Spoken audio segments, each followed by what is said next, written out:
Order order. अब इस गीता पे हाथ रख के कसम खाए कि आप जो भी कहेंगे सच कहेंगे और सच के सिवाय कुछ नहीं कहेंगे।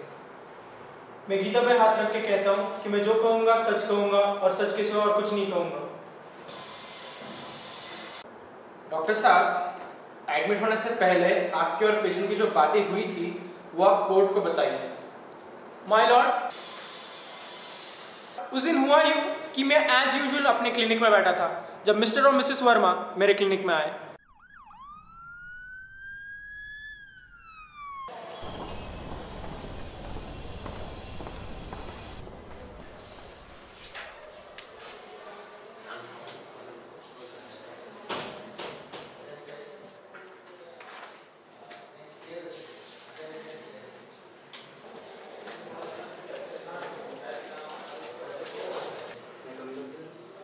अरे आइए वर्मा जी, आइए बैठिए।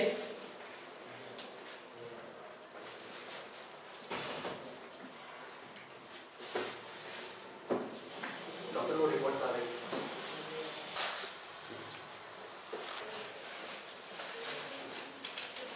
क्या बात है?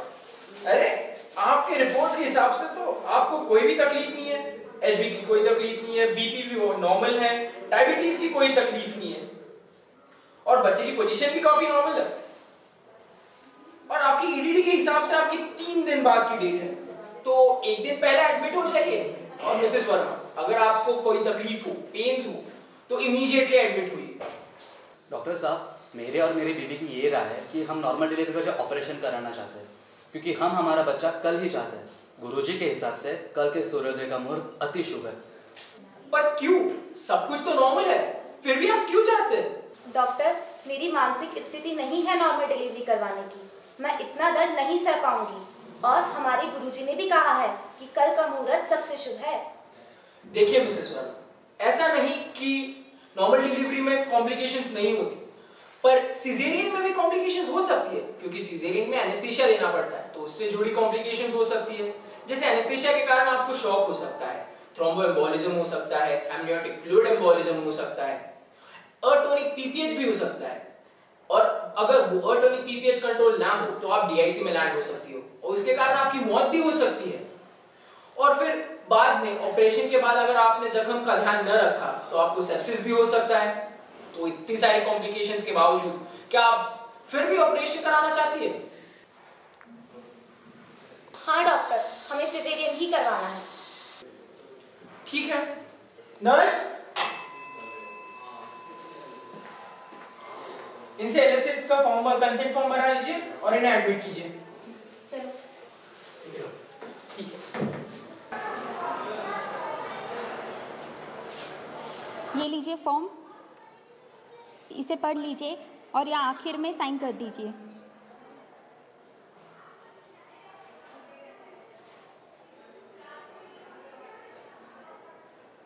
अरे, आपके तो सारे रिपोर्ट्स नॉर्मल है, फिर भी आप ऑपरेशन करवाना चाहती हैं? वो क्या है ना कि मैंने सुना है नॉर्मल डिलीवरी में शरीर की सारी हड्डियाँ टूटे, इतना दर्द होता है और मैं इतना दर्द नहीं सह सकती। सच कहा, पर इतनी सहन शक्ति भगवान ने हर माँ को दी है। आप अपने बच्चे के लिए इतना भी नहीं कर सकती? नॉर्मल डिलीवरी में कोई खतरा नहीं है और सी सेक्शन में कॉम्प्लिकेशंस आ गए तो? साइन किया?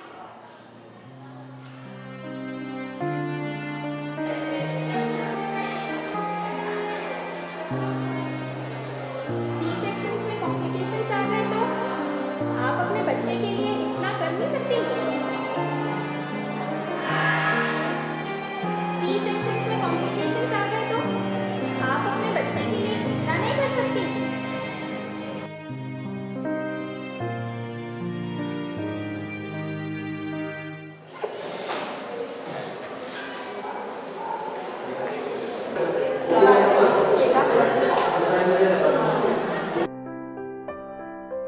इससे बिल्कुल अभी माफ वगैरह है ना? 1 घंटे में दूं? पीडियाट्रिशियन का चेकअप है।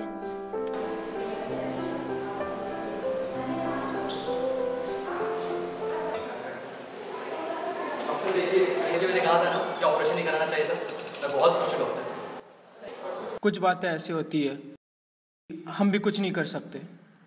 हमने आखिरी मौके तक ट्राई किया पर हम बच्चे की माँ को नहीं बचा सके। I am sorry.